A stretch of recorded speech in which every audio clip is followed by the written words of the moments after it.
Thing I like about this new car that I have is it's so much easier to get into. You know, with cerebral palsy, lifting my feet up very high is really hard for me to do.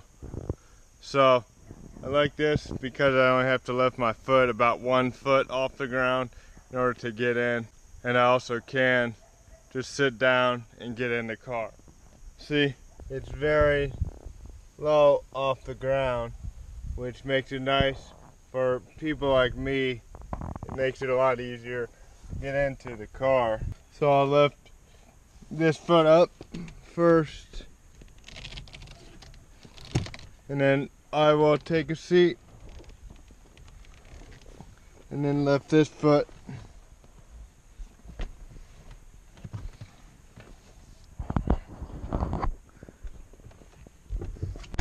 And like I said, it's so much easier to get in and out of the car. It makes life a lot easier.